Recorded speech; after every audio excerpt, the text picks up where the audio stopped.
Bom, vamos lá, pessoal. Hoje aqui é dia de botar o dedo na ferida, é o dia de falar um pouco de polêmica e falar sobre o excesso de proteção da holding familiar. E eu desde logo quero te antecipar uma coisa. Esse excesso aí, eu atribuo a ele todas as aspas da face da terra, tá? Por que isso? Vejamos só, que holding familiar é um projeto em disputa.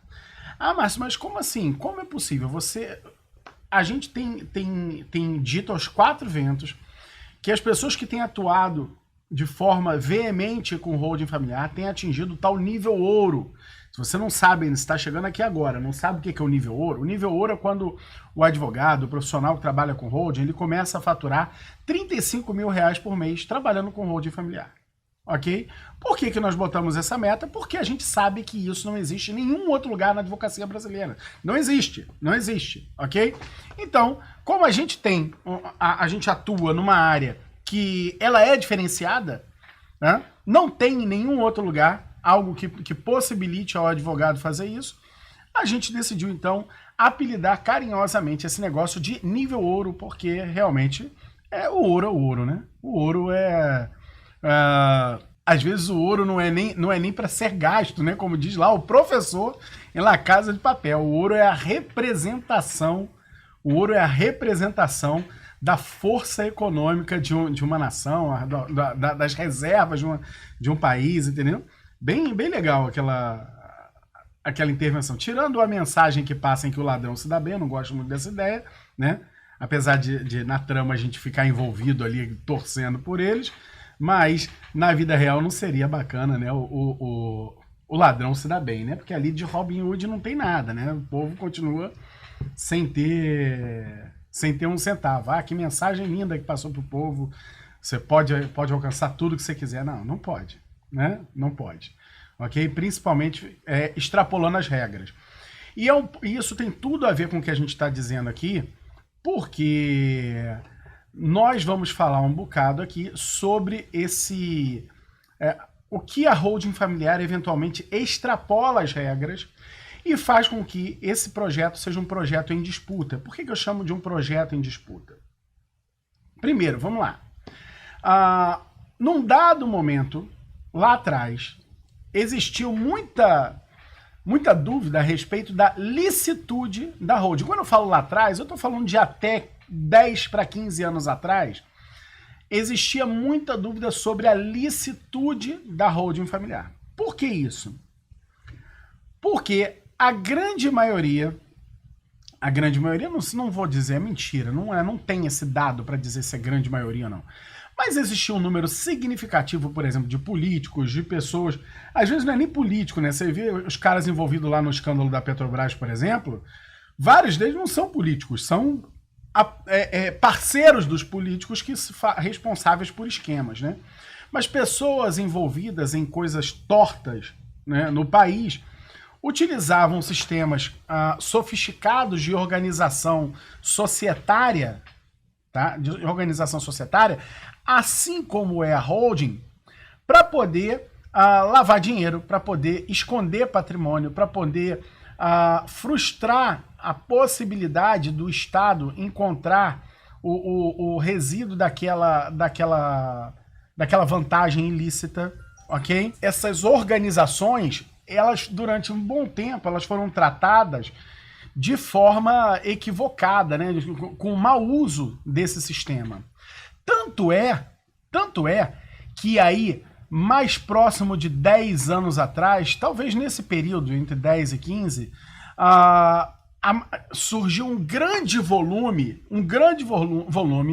de empresas, ok? De empresas constituídas por quem tinha patrimônio, tá? Mas que não chamavam de holding patrimonial, chamavam de administradora de bens próprios. Olha isso. Administradora de bens próprios. Eles não chamavam de holding familiar ou holding patrimonial, não chamavam de holding, né? Eles chamavam de administradora de bens próprios. Por que chamavam de administradora de bens próprios? Exatamente porque tinham um certo filme queimado naquele momento, tá? E aí, é lógico que a gente, naquele instante, conseguiu superar esse filme queimado e fez essa coisa da ilicitude da holding familiar, ela cair por terra, né? Ela caiu completamente por terra. Mas aí nós sofremos um outro baque, não mais com relação à ilicitude ou licitude, mas com relação à motivação da holding familiar. E aí, quando começaram a proliferar as holdings familiares, uma coisa que você, que é profissional de holding, vai perceber é o seguinte, que os casos que chegam primeiro, eles são os casos mais difíceis que você vai ter na sua carreira. Disparado. Os casos que chegam primeiro são os casos mais difíceis que você vai ter na sua carreira. Isso é um problema? É óbvio que é um problema, porque te exige um nível de preparo inicial diferenciado. Por isso que lá no curso, por exemplo, a gente não tem níveis diferentes lá dentro, né? Lá dentro, a gente, desde o começo, entrega toda a potência que pode entregar. Mas vamos lá. Nesse momento, tá? Nesse momento, o que aconteceu? O que acontecia ali? Você tinha um conjunto de pessoas que não encontravam soluções ordinárias no direito e vinham procurar os profissionais de holding familiar. Por isso que os piores, os mais difíceis casos chegavam na frente. Porque chegavam aquelas pessoas que já buscaram soluções ordinárias no direito e não conseguiam encontrar. Que tipo de soluções? Por exemplo, como blindar seu patrimônio para poder não deixar o seu patrimônio exposto para eventuais execuções, né? Como, por exemplo, tentar fugir da legítima em virtude de um filho ou filhos que a pessoa já não tinha mais nem contato, que simplesmente perdeu completamente a relação humana entre eles, né? Então, são questões que aparecem primeiro. Pessoas interditadas apareciam primeiro e apareciam muito, em elevada escala, esses empresários que queriam, de certa forma, blindar o seu patrimônio. E aí vamos falar de blindagem patrimonial para a gente começar a entender essa história do excesso, tá? A blindagem patrimonial, ela pressupõe algo que você consegue fazer que vai ser impenetrável, tá? Impenetrável, que não vai conseguir encontrar o patrimônio daquela pessoa física, ok? E veja, isso é certo? Isso é errado? Depende. Isso é lícito ou é ilícito? Depende também, ok? Depende também. Eu quero tratar primeiro do certo e do errado, tá? Porque apesar de eu ser professor aqui de direito, de uma área do direito, eu não vou me limitar a falar para você só entre o que é lei e o que não é lei. O direito é uma ciência humana, é uma ciência feita para seres pensantes.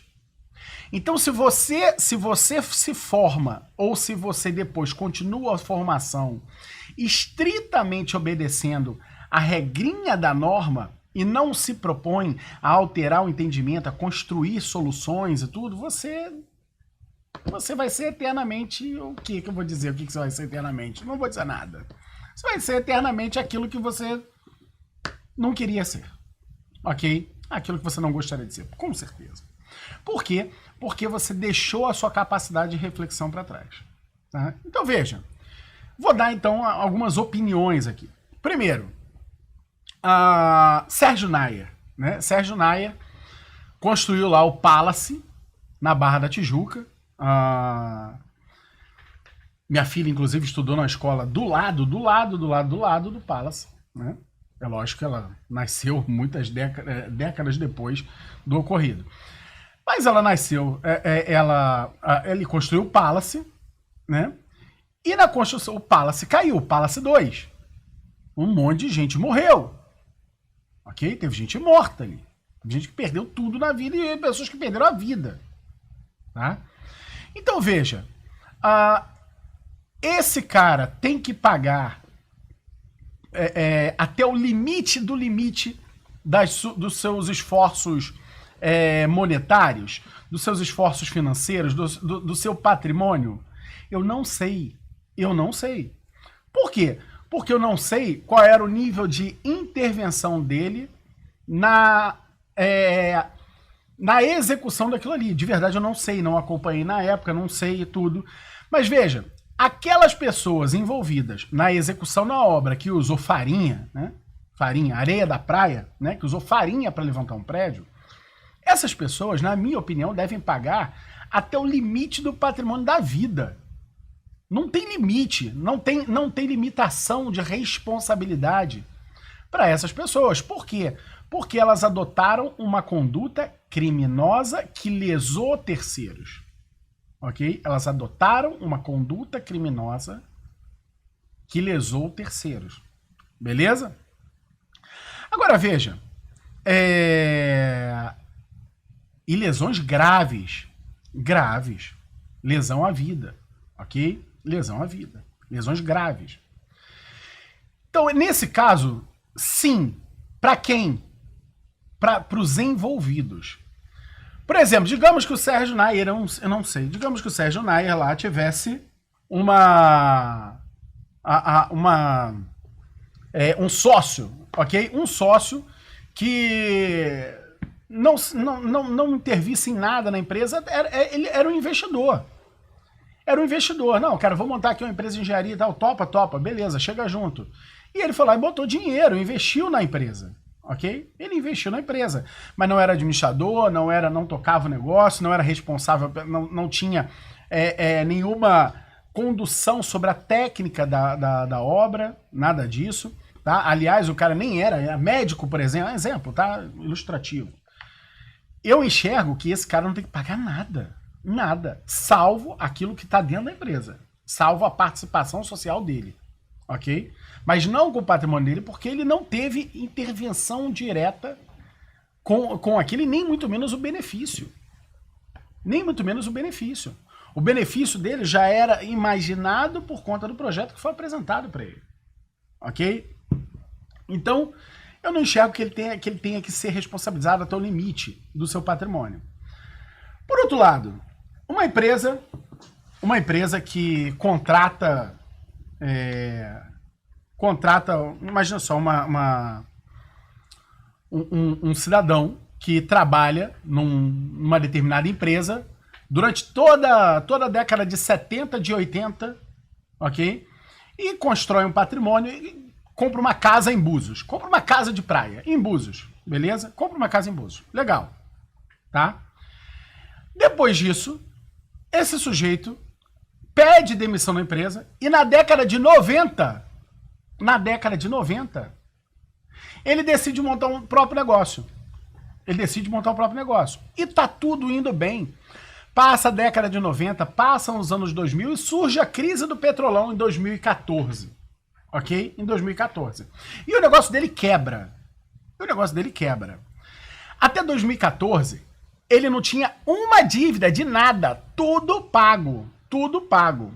E em 2014 para 2015 o negócio quebra. Em 2016 ele recebe uma penhora que leva a casa dele de Búzios embora.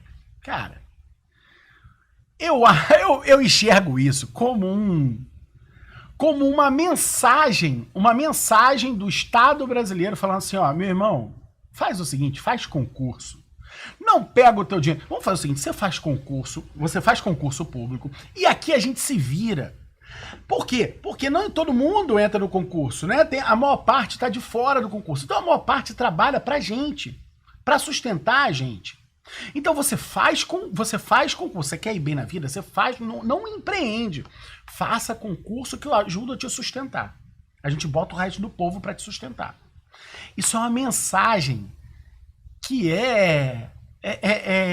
nossa, é uma carnificina com a economia brasileira, né? O que esse tipo de mensagem dá. Por quê? Porque ele diz o seguinte, olha, fazer negócio no Brasil é extremamente arriscado. Você pode ter que pagar com o seu patrimônio que você já tem antes e que não tem nada a ver com o que você está fazendo. Independente se você está praticando atos ilícitos ou se foi fruto de uma realidade da economia. Ok? Então são casos e casos, tá? Casos e casos. Quando chega o cliente, a nossa obrigação é defender. O nosso ministério não é público, o nosso munus ele é privado. Então chega o cliente, a gente tem que defender, lógico, no limite da ética, daquilo que a gente acredita que mereça ser defendido. Eu defendo essa ideia, que o advogado tem essa liberdade, ok? Tem essa liberdade, porque se ele vai prestar um serviço intelectual, a fé e a crença dele tem que estar alinhada com a intelectualidade que ele vai dispensar ali. Mas vamos lá. Então, quando chega o cliente, nós precisamos entregar para ele proteção patrimonial. Por quê? Porque a gente sabe que no Brasil não existe nada que vá impedir que esse sujeito consiga driblar, por exemplo, essa execução. Não existe nada que vá proteger, inclusive, que vai proteger com 100% de eficácia a tal casa dele em Búzios se ele quiser empreender. Isso é uma mensagem horrível que o Estado dá. Porém, nós temos mecanismos de fazê-lo,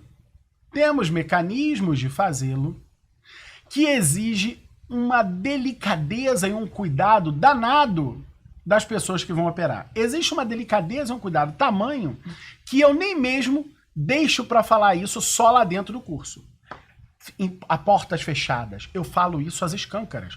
Porque eu faço questão de ensinar para possíveis credores como fazer para pegar aquela holding que foi constituída para fazer safadeza. Ok?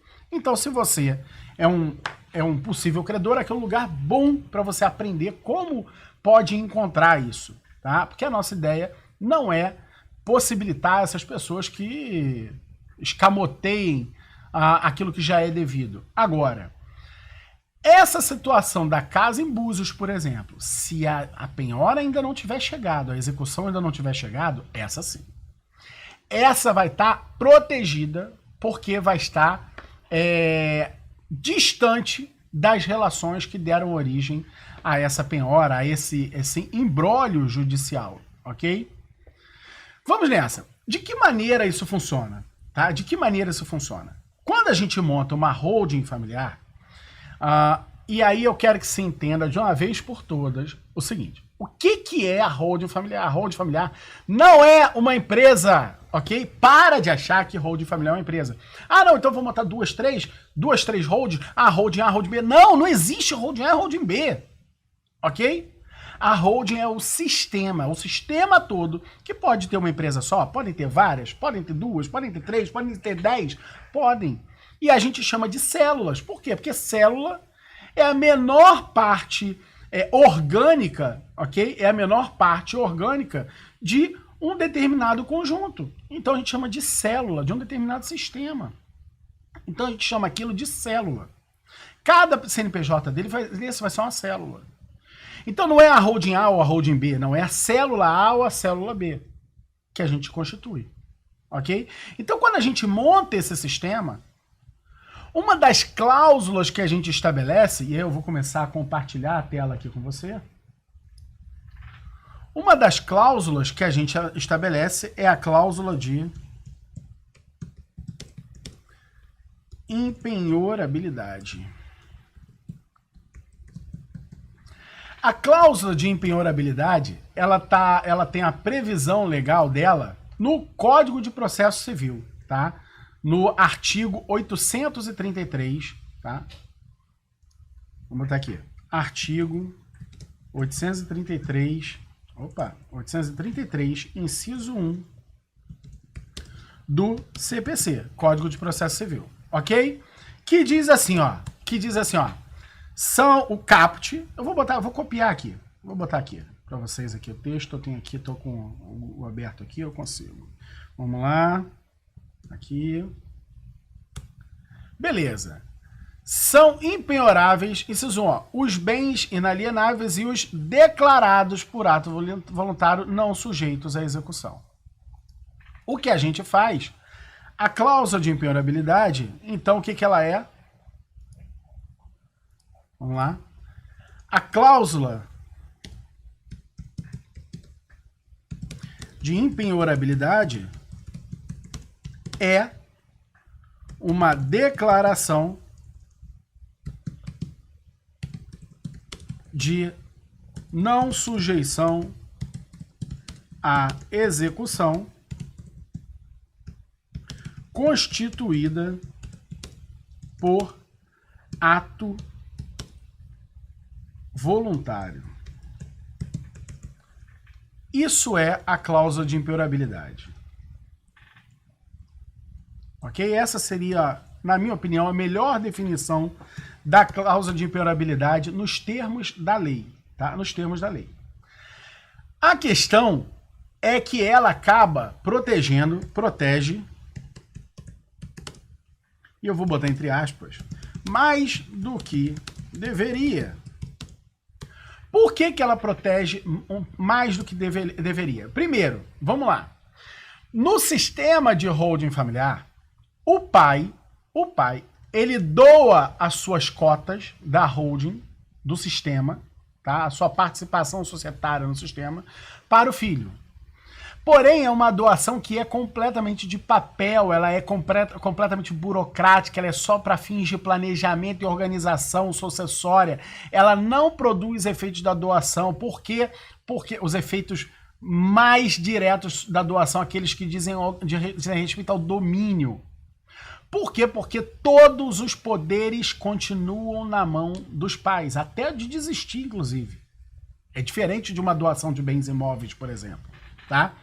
Então, mas o fato é, a titularidade já não é mais do dono, do dono não, vamos dizer aqui, do pai. A titularidade não é mais do pai. Resultado, se o pai sofre uma penhora,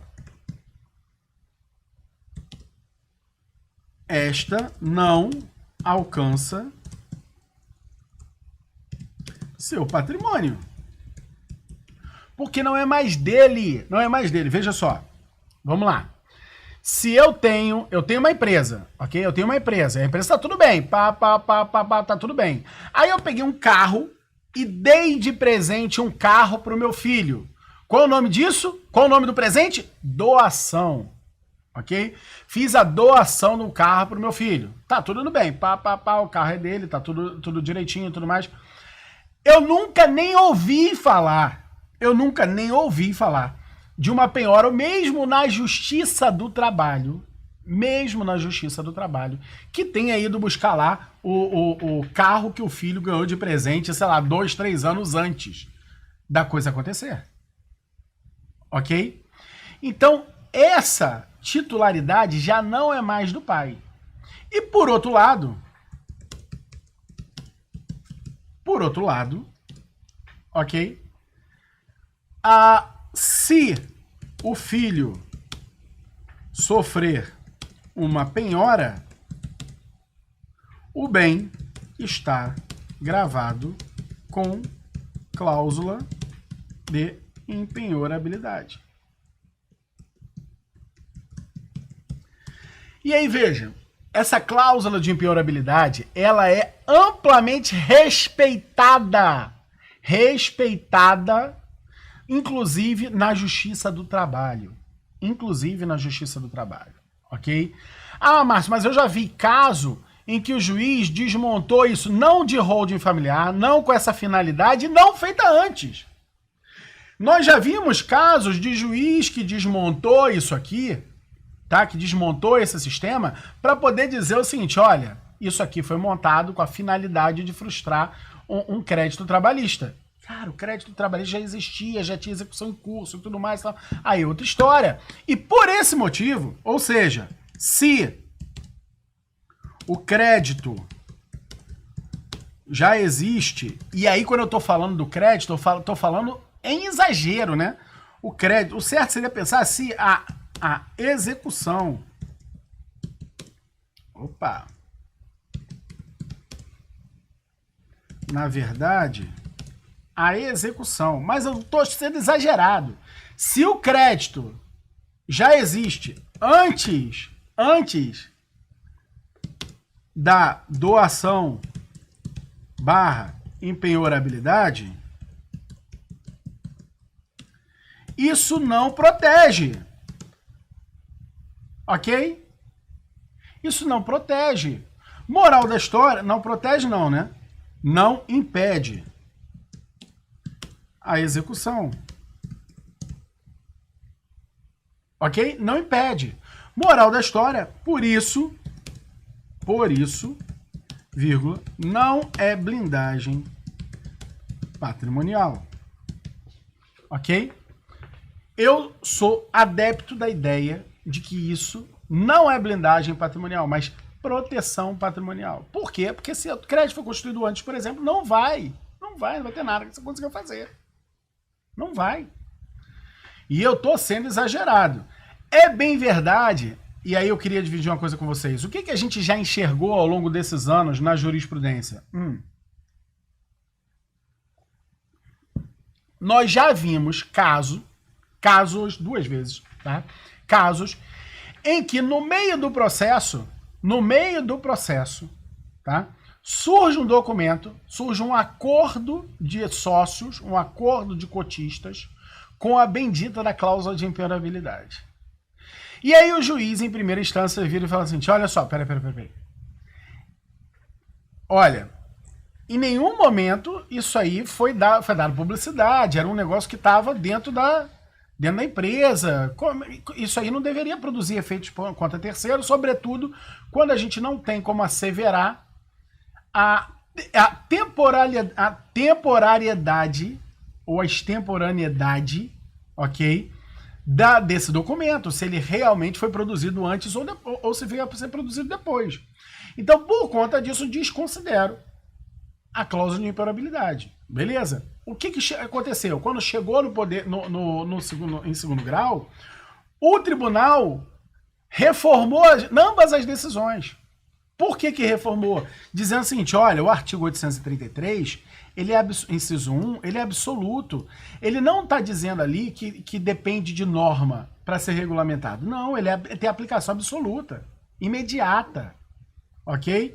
Então não depende de regramento para especificar. Então isso foi derrubado em segunda instância. Mas, como o seguro morreu de velho e a gente busca dar 110% de segurança para os nossos clientes, o que a gente faz? Sempre coloca a bendita da cláusula de impenhorabilidade no contrato social, porque esse tem natureza pública, esse vai para a junta comercial. Beleza? Então essa é uma primeira dica para você.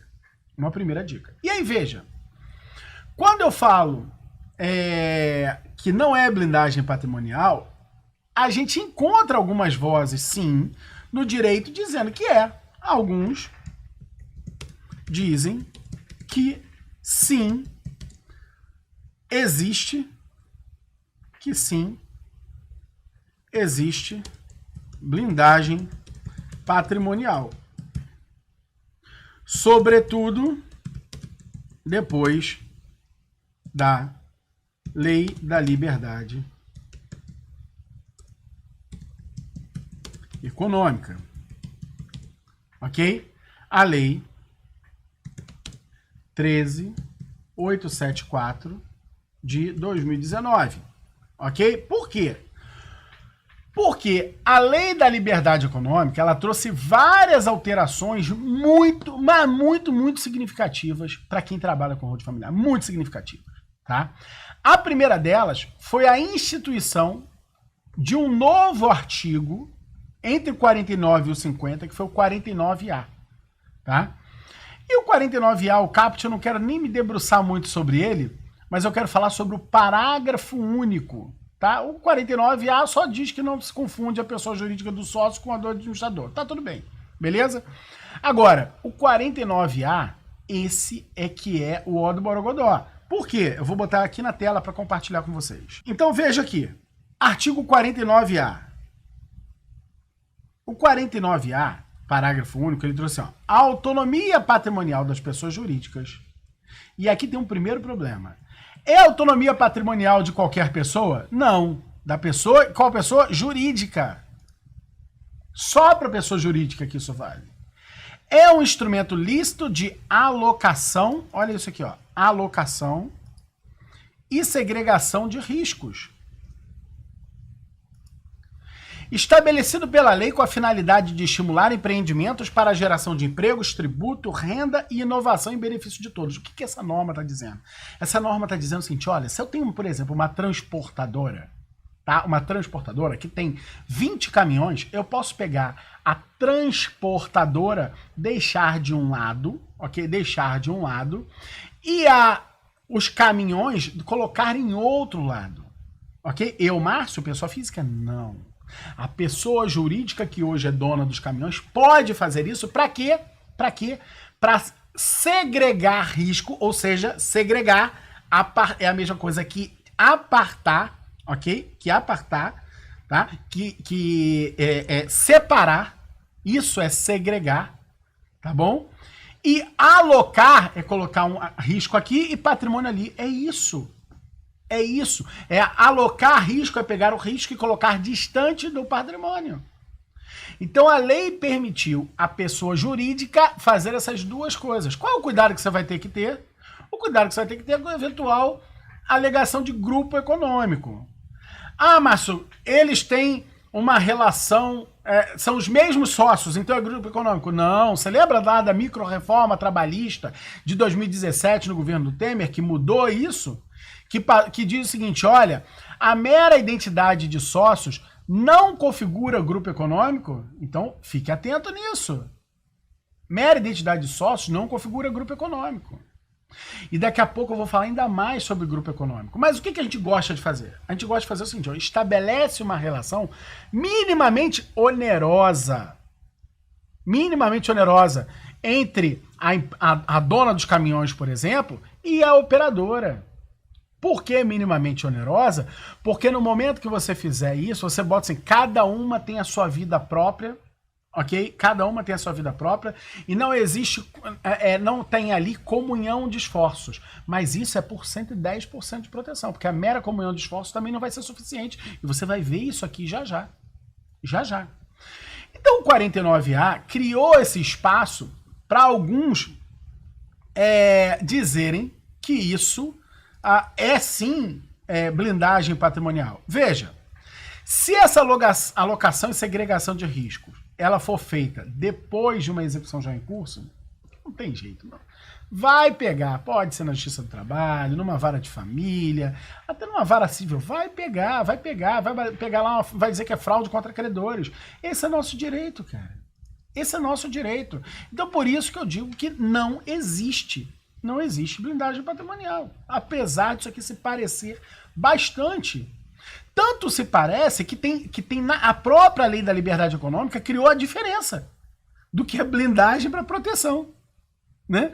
Por exemplo, quando ela instituiu lá no 421 do Código Civil, cara, para você ter ideia, a lei da liberdade econômica ela mudou a teoria geral dos contratos e a maioria das pessoas não está nem atenta a isso.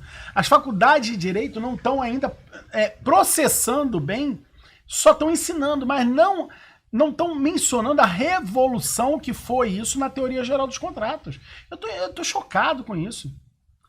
Por quê? Vamos lá. A lei da liberdade econômica botou lá no 421A, inciso 2, tá? O seguinte, olha só. Vou botar aqui para vocês na tela aqui. Deixa eu botar aqui. A alocação... Deixa eu botar aqui. Espera aí. Vamos lá.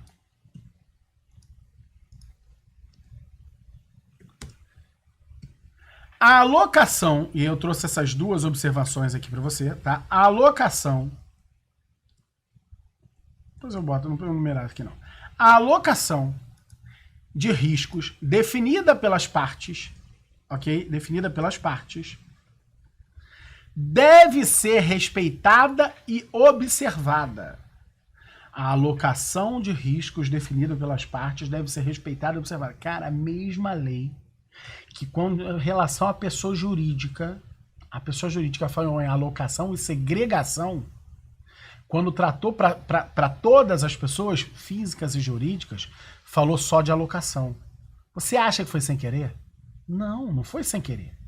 É uma mensagem clara aqui dizendo o seguinte, olha, a pessoa física não consegue fazer segregação de risco nesses termos. Ou seja, ela não consegue realmente separar. Não consegue, não consegue. Então, se ela tiver que responder por algo, ela vai responder. Ela vai responder. A parte boa é que existe um mecanismo que a gente consegue não driblar isso. A ideia aqui não é driblar nada, mas construir uma relação em que a gente consiga, sim, não estar debaixo da aplicação dessa norma. E eu vou te explicar já já. Tá? Mas o que você precisa perceber aqui é o seguinte, que aqui, diferente, não tá, são partes e não pessoa física ou jurídica, ok? E aqui não tem segregação, só alocação, tá? Aproveitando que a gente está falando de lei da liberdade econômica, né? Lei da liberdade econômica, vamos falar um pouco sobre o que mais mudou com a lei 13.874 de 2019. Como eu falei, ela alterou a teoria geral dos contratos, tá? Por exemplo, lá no 421, tem um parágrafo único. Olha aqui, ó. Tem um parágrafo único agora que diz assim, ó: nas relações contratuais privadas, ok? Privadas, prevalecerão o princípio da intervenção mínima. Cara, isso aqui é uma novidade. Isso aqui pegou o dirigismo contratual, ou essa intervenção exacerbada do Poder Judiciário e diz assim, ó, não pode. Essa lei é para vocês. Revisão contratual passou a ser algo extraordinário e não como vinha acontecendo, que era possível fazer revisão de tudo. Acabou, não é mais assim a regra. Lá aí veio o 421A, no caput, que eu acabei de ler para você o inciso, aqui ó, o inciso 2, mas o caput trouxe assim, ó, os contratos civis e empresariais presumem-se paritários. Presumem-se paritários. Então não vai dizer que, um é pessoa física, o outro é pessoa jurídica, então a pessoa jurídica, ela é, a pessoa física, ela tem um poder menor. Não, não pode. Não pode, não prevalece mais esse entendimento. Por que não prevalece mais esse entendimento? Por quê? Porque agora tem lei dizendo que a presunção é de paridade, até a presença de elementos concretos que justifiquem o afastamento dessa presunção. E não pelo mero fato de ser pessoa física e pessoa jurídica, por exemplo. Não tem mais nada a ver isso, tá? E continua lá o caput, né? Ressalvados regimes jurídicos previstos em leis especiais, garantido também que, ou seja, isso não vale para norma trabalhista, isso não vale para relação de consumo, porque são regimes jurídicos tratados em leis especiais. Beleza? Então isso você tenha muito, muito claro, tá? Mas vamos lá. Garantido também que, inciso 1, as partes negociantes poderão estabelecer parâmetros objetivos para interpretação de cláusulas. Olha isso, as partes podem dizer, olha, nós queremos que as cláusulas sejam interpretadas sob os critérios A, B e C. O 2 eu já li para você, que fala da alocação de risco, que deve ser respeitada, ok? E o 3, ele dá ainda mais ênfase, a revisão contratual somente ocorrerá de maneira excepcional e limitada. Tá dizendo mais do mesmo, para ser grosseiro com o Poder Judiciário. Não pode, não pode. Então mudou bastante a lei da liberdade econômica. E para nós, que lidamos com uma organização de direito societário, de direito empresarial para constituir a holding familiar, para nós isso foi ainda maior. Foi ainda maior. Por quê? Porque, vamos lá, em termos de direito empresarial, o que mudou? Até então, o nosso limite estava lá na Constituição Federal, ok? No artigo 5º.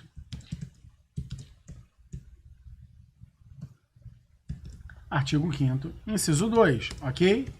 Que dizia lá, ninguém será obrigado a fazer ou deixar de fazer alguma coisa, senão em virtude de lei. Isso é o que diz o inciso 2 do artigo 5º da Constituição Federal. Beleza? Com a Lei da Liberdade Econômica,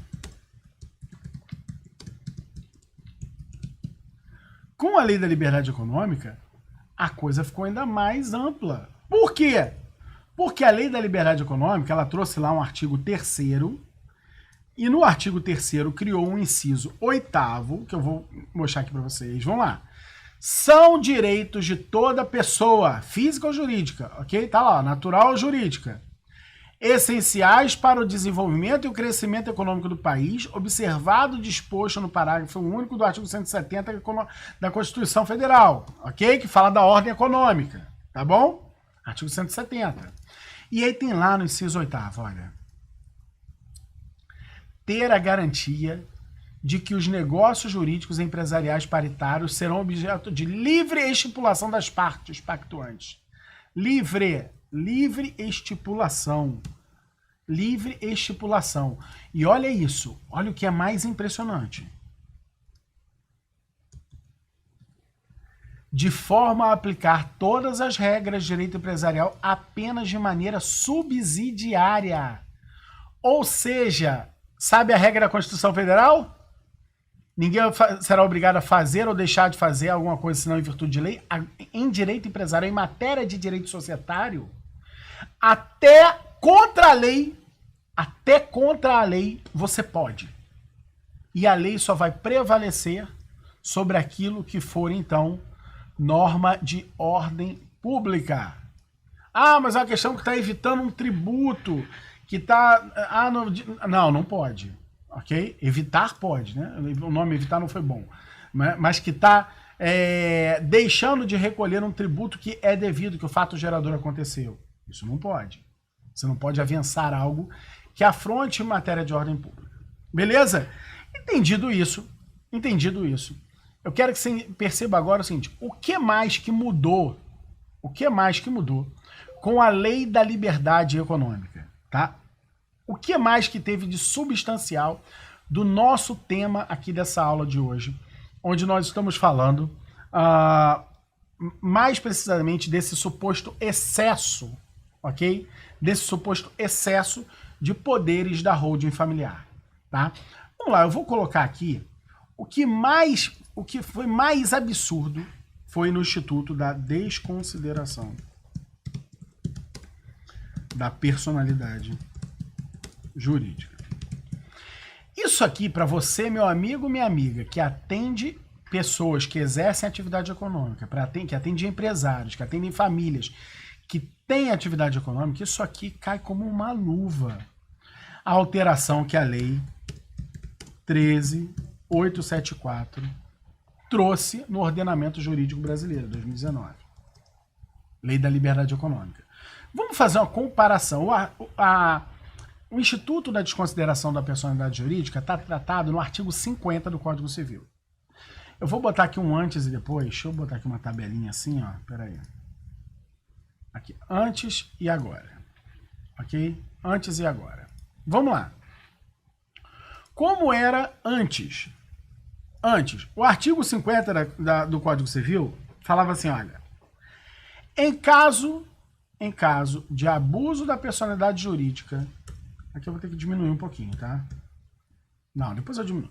Em caso de abuso da personalidade jurídica, caracterizado pelo desvio de finalidade ou confusão patrimonial, pode o juiz decidir, a requerimento da parte, que os efeitos de certas e determinadas relações de obrigações sejam estendidos aos bens particulares dos administradores ou sócios da pessoa jurídica. Ok?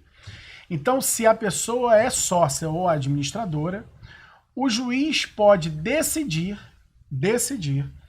que determinadas obrigações se estendam até o patrimônio da pessoa jurídica. E aí existem duas teorias sobre isso. Uma é a tal da teoria maior e outra é a tal da teoria menor. O que é a teoria maior? Né? A teoria maior, ela diz o seguinte, olha, você tem que pegar o artigo 50 e concatenar com outros institutos que estão no Código Civil também. Por exemplo, lá quando você fala que uma sociedade é limitada, tá?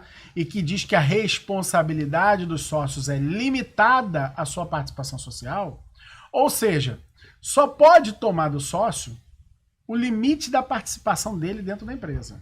Não pode tomar nada além. E você tem, por exemplo, a Justiça do Trabalho, que sem regra, sem nada, impõe isso, que é a teoria menor, que desconsidera outros institutos, tá? E aplica direto o seguinte, olha, em caso de abuso da personalidade jurídica caracterizado pelo desvio de finalidade ou pela confusão patrimonial, então o que a teoria menor faz? A teoria menor, ela não só não leva em consideração esses outros institutos, como ela reduz ainda mais. Ela pega aqui a necessidade do abuso da personalidade jurídica e simplesmente ignora, mesmo sem ter abuso da personalidade jurídica. Ela entende que qualquer débito que você deixe, já é abuso da personalidade jurídica. Que a personalidade jurídica não deve ser utilizada para gerar créditos não pagos. Que créditos não pagos é uma ilicitude. Olha isso. Isso é a teoria menor. É aplicada, por exemplo, pela Justiça do Trabalho e aplicada, e aí sim, com lei, lá pelo Código de Defesa do Consumidor. O que mudou na Lei da Liberdade Econômica? Eu vou diminuir um pouquinho aqui para poder botar o outro. Vamos lá. O que mudou? Agora tá assim, ó. Em caso de abuso da personalidade jurídica, tá igualzinho, ó, caracterizado pelo desvio de finalidade ou confusão patrimonial, pode juiz, tá igualzinho. A requerimento da parte, aí tem lá tá um pouquinho depois, mas tá igualzinho. Ao invés de decidir, tá escrito desconsiderá-la para que os efeitos de certas e determinadas relações de obrigações sejam estendidos aos bens particulares de administradores ou de sócio da pessoa jurídica. Até aqui na prática é tudo igual. O que muda? Olha, beneficiados direto ou indiretamente pelo abuso. Caramba, aqui fez o seguinte, olha só. Mesmo na Justiça do Trabalho, mesmo na teoria menor, cara, tem que haver o benefício. Então, se não for... E benefício é alguma coisa que não pode ser presumido, né? Tem que ser comprovado. Ok? Tem que ser comprovado. Então, tem que ter prova. Tem que ter prova de que aquele abuso da personalidade jurídica trouxe benefício, ainda que indireto, para o sócio ou para o administrador. Mais do que isso, a Lei da Liberdade Econômica colocou no artigo 50 algo que não existia. Colocou lá 5 parágrafos novos. 5. Tá? Vamos nessa, vamos falar um por um aqui. O primeiro. Não estou conseguindo copiar aqui. Ah, foi. O primeiro. Cadê? O primeiro, ele conceitua. Opa. Vamos lá. Conceitua desvio de finalidade. Ele traz um conceito para não deixar mais na mão do juiz. Não pertence mais ao juiz dizer o que é. Agora cabe ao poder legislativo. Cabe aqui, ao criador da norma esse conceito. E foi o que ele fez. Abuso de finalidade. O que é? Desvio de finalidade. O que é? Utilização da pessoa jurídica com o propósito de lesar credores. E para a prática de atos ilícitos de qualquer natureza. Vamos botar aqui os dois. Ou seja, o que é mais importante aqui, gente, na minha opinião, é isso aqui, ó. Propósito. Olha, o legislador trouxe para dentro da lei civil algo que você tinha, por exemplo, lá no direito penal, que é o propósito. Que droga, tá mudando a fonte aqui. Vamos lá. Propósito é igual a dolo. É igual a dolo. Ou seja, elemento subjetivo, que lá no direito penal chamam de elemento subjetivo do tipo, aqui é um elemento subjetivo, ok? Elemento subjetivo do desvio de finalidade. Então veja, se não houver a intenção do sócio ou do administrador, sócio ou administrador, de lesar os credores, tá? De lesar os credores, ou, tá? O propósito, a intenção de praticar ato ilícito não pode ter desconsideração da personalidade jurídica. Por quê? Porque não vai ter qualificado o desvio de finalidade. Mas não ficou aí. Não ficou aí. Ele também conceitua confusão patrimonial, aonde? No parágrafo 2º. O parágrafo 2º conceitua o que é confusão patrimonial. E diz lá, entende-se por confusão patrimonial a ausência de separação de fatos entre os patrimônios. É a ausência de separação de fato entre os patrimônios. Isso é confusão patrimonial. Não vai você, magistrado, querer estipular o que é, porque não dá mais. E mais, eu vou estipular o que é. Não, caracterizada por rol, números, clausos. Vou botar para vocês o rol aqui. São 3 incisos. Rol taxativo. Qualquer coisa fora disso não é confusão patrimonial. O que é confusão patrimonial? É a ausência de separação de fato, ok? De fato, tá bom? E veja, olha que legal isso. A ausência de separação de fato, ela diz o seguinte: ainda que você tenha uma separação de direito, ou uma separação meramente contábil, tá? Se a separação não for de fato, aplica a desconsideração da personalidade jurídica. Ou, se você não tiver com a sua contabilidade estruturada ou com a sua organização jurídica bem desenhada, mas de fato não houver separação, isso também não cabe o Instituto da Desconsideração. Então tem que haver separação de fato para não ter desconsideração. Se houver confusão, ok? Se houver essa ausência, ok? Se não houver a separação de fato, aí você tem a desconsideração. Mas só nesses 3 casos. Primeiro, cumprimento repetitivo pela sociedade de obrigações do sócio. A empresa foi lá e pagou a escola do filho no mês de janeiro de 2021. Tem problema? Não. Não. Não tem. A empresa pagou a escola do filho do dono durante todo o primeiro semestre de 2021. Tem problema? Tem. Óbvio. Repetitivo. Segundo, transferência de ativos ou de passivos sem efetivas contraprestações. Ou seja, o cara ele não tá tendo lucro, não está retirando lucro, não está tendo prolabore, mas está tendo movimentação financeira para ele. Tem confusão patrimonial, ok? E o limite da liberdade que deu ao Poder Judiciário foi outros atos de descumprimento da autonomia patrimonial, ok? E aqui é a única cláusula aberta que nós temos, tá? Na confusão patrimonial. Mas não parou por aí, como eu disse, foram 5 parágrafos. 5 parágrafos.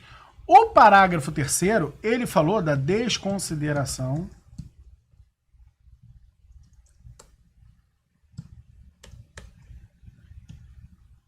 vamos lá. Cria um jeitinho aqui. Desconsideração inversa. Ok? Tenho certeza que você sabe o que é desconsideração inversa, mas caso você não esteja lembrando, vou dizer a você. Lembra aquele caso lá da vara de família, né? Que o cara fala assim, eu sou pobre, eu não tenho nada, eu recebo um prolabore de um salário mínimo por mês da minha empresa, mas a empresa do cara é bilionária, ok? Que o cara bota tudo em nome da empresa, tá? Então, se houver essa relação, agora, não basta que haja só o fato do... Sabe a história do empresário pobre, empresa rica? Não tem nada demais nisso, tá? Tem que ser assim. Isso é um conceito para a economia crescer. Ok? Mas agora tem regra o negócio. E tá no parágrafo 3º. E o parágrafo 3º diz assim, ó. Vamos botar aqui. O disposto no caput e nos parágrafos 1º e 2º, ou seja, olha lá. 1º e 2º. Tudo igual, tudo que vale de um vale para outro. Deste artigo também se aplica a extensão das obrigações de sócio ou de administradores à pessoa jurídica. Também se aplica no contrário. E veja, também tem que ser obedecidas as mesmas regras. Todo disposto que está acima, ou seja, tudo que está acima se aplica, tá? E aí, lembra que eu combinei com você que eu ia falar sobre o grupo econômico? Desconsideração em grupo econômico. Desconsideração em grupo econômico. O parágrafo 4º trouxe o seguinte, olha só. Ainda que haja grupo econômico. Ok? O grupo econômico foi caracterizado. Ainda que haja grupo econômico, tá lá, ó. A mera existência de grupo econômico, sem a presença dos requisitos que trata o caput deste artigo, não autoriza a desconsideração da personalidade da pessoa jurídica. Ou seja, sabe a transportadora? Botou lá uma operadora e botou lá a dona dos caminhões e a relação é de empréstimo, é gratuita. Isso vai configurar grupo econômico porque está configurando esforço comum para a atividade. Mas mesmo assim, isso não é suficiente mais para desconsideração da personalidade jurídica. É preciso que você encontre todo o restante do que tem para cima. Todo o restante. E não para por aí. Lembrando, 110% de proteção. Eu não me fio nisso. Ok? Eu não me fio nisso. O que eu faço? Eu boto a existência de contraprestações de onerosidade para desconfigurar grupo econômico. Ok? E essa é a organização que eu prefiro no meu escritório dar para as famílias que a gente atende. Ok? 110% de proteção para o nosso cliente. E por fim, a lei vem falando conceituando o que é desvio de finalidade. Que está no parágrafo 5º. Não constitui desvio de finalidade a mera expansão ou alteração da finalidade original da atividade econômica específica da pessoa jurídica. Pausa. Vamos lá, explica. A empresa, uma fábrica de móveis, tá? Uma fábrica de móveis. Viu que o setor moveleiro, depois que passou a fase mais densa da pandemia, naufragou, afundou. Não estou nem dizendo que é isso que está acontecendo, é só um exemplo, tá? Tá afundando. O que ela faz? Ela fala, cara, olha só, tem uma oportunidade aqui que a gente fazer o seguinte, ó, já que a gente fabrica móveis, e móvel tá ruim, mas eu tenho um monte de cliente que tem móvel. Eu vou fazer o seguinte, eu vou criar uma oficina de reparação de móveis usados. Ou seja, eu vou criar dentro da minha empresa um setor de serviço. Eu aqui, por exemplo, eu tenho uma empresa do setor de comércio. Eu vou criar uma outra, ou seja, vou criar um outro objeto. Tá? Vou criar um outro objeto. E aí vou lá no banco e tomo um empréstimo para isso. E não falo nada que é para isso. pego um empréstimo para minha empresa. Um empréstimo de R$200 mil. E eu não pago esse empréstimo. Antes,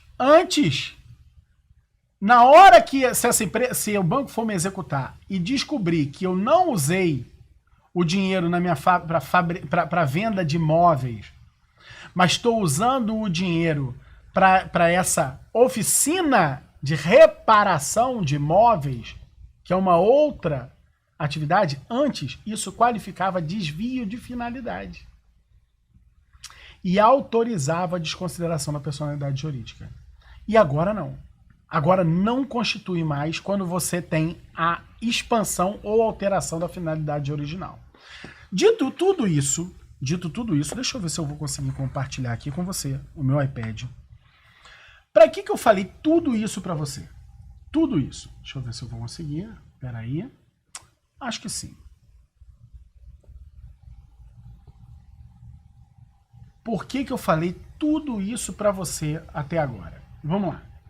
O que é o mais importante de tudo que você precisa entender nessa história toda? Primeiro, você não vai mais sair por aí vendendo blindagem patrimonial, porque isso não existe. Você vai estar vendendo gato, vendendo gato por lebre, né? Acho que é assim, ditado, né? Então não adianta você oferecer algo que você não entrega, que não é verdade, tá? Mas existe sim um caminho para você utilizar desse sistema de forma lícita, de forma razoável, de forma que você possa fazer as escâncaras sem esqueminha, tá? Para poder proteger por aquele exemplo que eu dei lá no começo. Lembra qual foi o exemplo que eu dei no começo? O cara trabalhou até década de 80 e década de 90. Década de 70 e década de 80. Juntou dinheiro, comprou a casa de praia. Largou a empresa. Na década de 90, ele monta a sua própria empresa. Passa a década de 90, os anos 2000, aí vem 2010 e a empresa tinindo. Chega a crise do petróleo em 2014, a empresa rui. A empresa vai à ruína. Em 2014, 2015, ela quebra. Em 2016, ela tem uma penhora por conta de um crédito que nasceu em 2014. E essa penhora leva o imóvel do cara. O que você precisa saber agora? Você precisa entender o seguinte, olha, neste caso deste cliente, por exemplo, como é que você faria para evitar isso? Ah, Márcio, o crédito já está constituído. Não tem como. É bem verdade que se você tentar montar alguma coisa, vai acabar criando um ambiente de proteção para ele, sim. Tá? Mas a verdade é que se tiver constituído, não tem nada no direito que vai salvar a pele desse cara com certeza. Nada. Mas, talvez, o que você consiga fazer, talvez não, aí com certeza, o que você consegue fazer é para quem ainda não tem a dívida construída e quer fazer uma nova organização patrimonial na sua vida. Aliás, faz parte do seu trabalho a partir de agora educar empresários a entenderem que eles não podem deixar o patrimônio deles exposto dessa maneira. Não podem. Por quê? Porque no revés que tem na empresa, esse revés vai na pessoa física e essa pessoa física tem um conjunto patrimonial. Para que serve dizer isso tudo que eu disse até agora? Serve para você entender o seguinte. Quando a gente monta um sistema... Cadê? Vou botar aqui, deixa eu compartilhar o iPad com você. Quando a gente monta um sistema de holding familiar, eu vou botar aqui, ó, sistema de holding familiar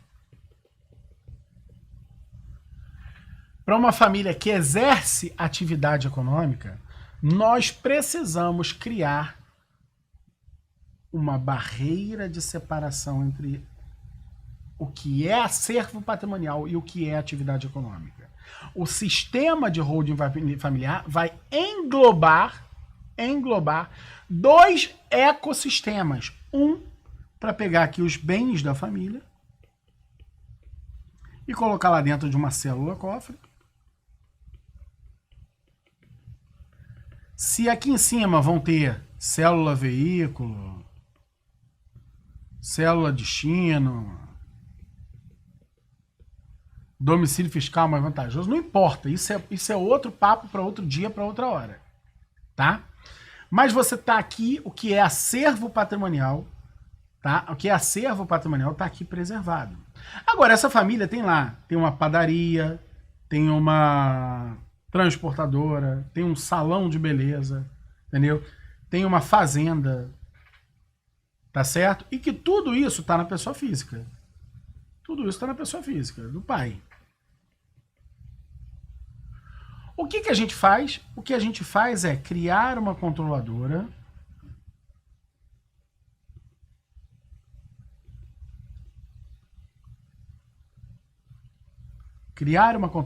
e aqui sim botar a pessoa física. Por que isso? Veja bem, olha só. Essa aqui, vamos dizer aqui, ó, a padaria. A padaria tem lá o padeiro. O padeiro foi demitido. Fez a ação trabalhista, a reclamação trabalhista, ok? Contra a padaria. Não encontrou nada, vai contra quem? Contra a pessoa física.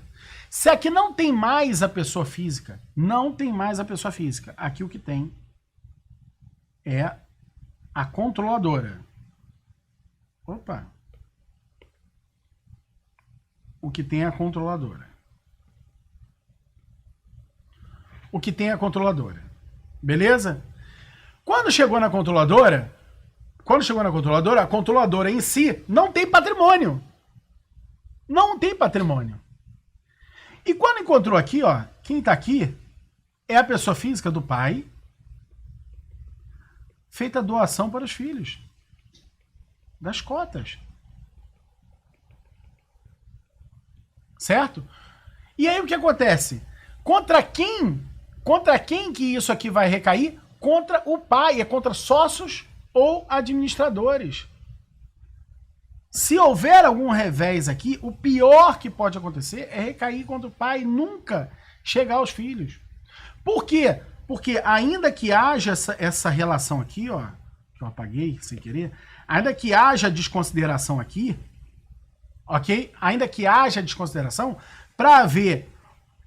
Aqui é direto, aqui é desconsideração. Ainda que haja desconsideração da personalidade jurídica para haver aqui, a lei nova não autoriza mais uma cadeia de desconsiderações. Por que não autoriza? Porque não há aqui, ó, o benefício. Aqui, na pessoa física que está lá em cima, eles não têm mais o benefício. Eles não têm mais o envolvimento com o propósito. Esses caras aqui, ó, por que não vai atingir os filhos? Porque eles não estão à frente da gestão, lógico, eles não têm propósito de lesar credores ou praticar atos ilícitos. Ah, mas é possível na Justiça do Trabalho? Sim, possível tudo é. Mas o fato é, agora você tem uma lei que te permite defesa. Ok? Te permite defender. Por quê? Porque se essa jossa chegar até o TST ou o STF, isso aqui não sobrevive. Por quê? Porque isso aqui é uma afronta clara à separação de poderes. Em última ratio. Por que é uma afronta clara? Porque agora a norma está específica e não cabendo mais teorizações a respeito de teoria menor e teoria maior nestes pontos que ela especifica. A teoria menor agora vai ter que se virar nos 30 para construir algo novo. Beleza? Essa é a moral da história aqui de hoje. É entender o seguinte: sim, holding familiar, ela pode dar um certo excesso de proteção. Por quê? Mas não é porque ela dá. É porque a maioria das pessoas que estão do outro lado nessas execuções são, cara, tem uma formação jurídica um pouco parca. E não conseguem enxergar essa sofisticação toda. Ok? Mas por causa disso. Mas não é nisso que você vai se fiar. Ok? Porque você pode encontrar do outro lado um cara que é fera. Um cara que tá aprendendo, que também tá escutando a gente aqui. E tá sabendo como é que tudo tá acontecendo. Agora, se você montar o sistema separando o que é acervo patrimonial, dois ecossistemas diferentes. O que é acervo patrimonial, de um lado, e o que é negócios, do outro lado, você vai conseguir construir o planejamento patrimonial e sucessório para essa família, tá? Em ambos os lados, sem conexão de um com o outro, ou seja, sem exposição do acervo patrimonial para cobrir dívidas do que vem do outro lado. Beleza? Pessoal, dito isto, Vou terminar a aula aqui. Um beijo no coração de vocês todos. Fiquem com Deus. Até mais. Tchau, tchau.